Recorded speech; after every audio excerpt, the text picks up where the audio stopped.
Aujourd'hui, j'aimerais qu'on décortique finalement toute la transfo. Qu'est-ce que vous avez fait? Quels étaient les drivers? Qu'est-ce que c'est qu'un service client B2B qui est un peu différent d'un service client B2C? Un peu tout ça. Mmh. Avant, c'est quoi une promesse tenue, la promesse client et une promesse tenue chez Salin? Nous, on est sur du B2B, donc on a des délais traditionnels d'une semaine en général. Enfin, c'est une semaine, on va dire, pour le cœur de gamme, pour faire simple, pour livrer un produit. Le service client, qu'est-ce qu'on a fait? C'est un process qui est en cours, on n'a pas fini. Déjà, je l'ai rattaché directement sous moi en Ouais. arrivant, ce qui n'était pas le cas. Il était où avant? Il était dans une équipe planning, gestion de la demande. Donc ça, c'est première chose. Ensuite, on a dans notre entreprise, nous avons différentes filiales ou entités qui avaient chacune leur service client de manière historique. Donc on a D'accord. aussi fait un programme qui est fini maintenant, de rattacher tous les services clients des entités au service client supply central. Et après, donc maintenant, on est dans un vrai job de polyvalence, simplification des process, harmonisation de tout ça. Ça paraît pas très compliqué, c'est très compliqué, puisque chaque filiale a son contrat, sa promesse client, sa structure de prix, sa structure de remise, son délai.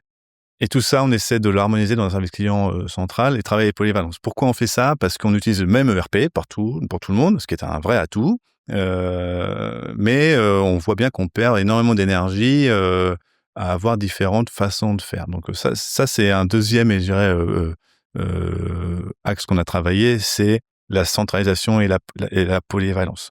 Ensuite, il y a une équipe dans le service client, c'est pas toujours le cas, mais chez nous, l'administration des ventes, ADV, est également fait partie du service client. Je crois que c'est une bonne pratique, personnellement.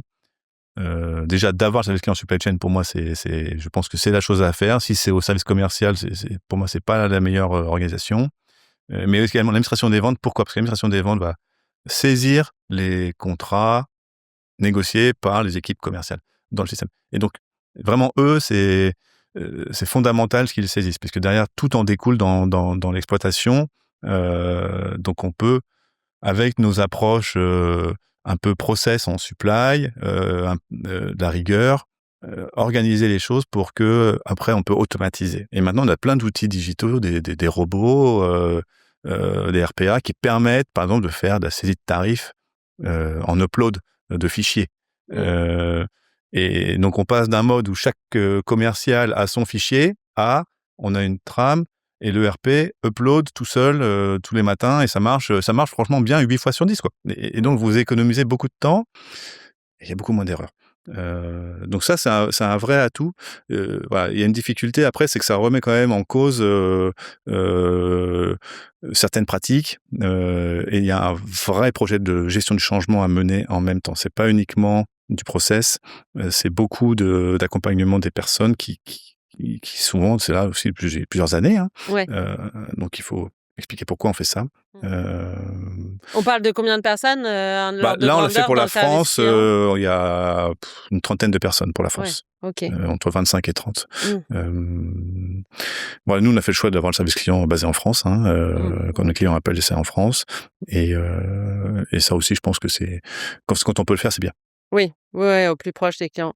Ouais, C'est ça fait particulièrement écho et c'est marrant parce que je suis en train de finir justement une mission où on accompagne un client. On va recentraliser le service client qui était un peu entre le commerce et les sites. Et souvent, quand c'est au commerce, et c'est mon expérience, et c'est pas une critique, mais c'est ce que j'ai vécu. C'est un petit peu le parent pauvre du commerce, le service client. Et c'est pas péjoratif ce que je dis, mais c'est parce que les commerciaux sont focalisés sur la vente et la conquête de clients, le business. Et donc, ils passent pas beaucoup de temps à voir comment fonctionne le service client. Ça doit fonctionner et ils doivent se débrouiller. Quand on met ça en supply, on vient avec cette approche de nouveau rigueur, process, standardisation. Et du coup, on trouve des idées pour qu'ils travaillent mieux, avec moins d'erreurs. L'autre challenge, c'est comment on fait pour que ces personnes, ces équipes qui sont très proches du client, se sentent membres de la communauté supply chain. Puisque dans la même communauté, dans les mêmes réunions, ils vont avoir des gens du transport, mais aussi des appros, des gestionnaires de stock, des gestionnaires de flux, tout ce qu'on veut. Et donc, c'est des métiers très loin d'un poste de relation client. Et ça, c'est un challenge du changement et de management. Comment on intègre une culture supply chain à une équipe service client qui avait peut-être l'expérience d'une culture très commerciale. Ouais. C'est pas toujours la même chose. Hein. Avec ce podcast, j'ai envie de rassembler une véritable communauté de professionnels qui apprennent les uns des autres. Alors dites-moi, qui aimeriez-vous entendre ici ? Qui pourrait partager une perspective enrichissante ? Écrivez-moi sur LinkedIn pour en parler. Si vous l'avez apprécié, pensez à le partager autour de vous, à le noter 5 étoiles sur votre plateforme de podcast et à vous abonner. D'ici là, prenez soin de votre supply chain et à très vite.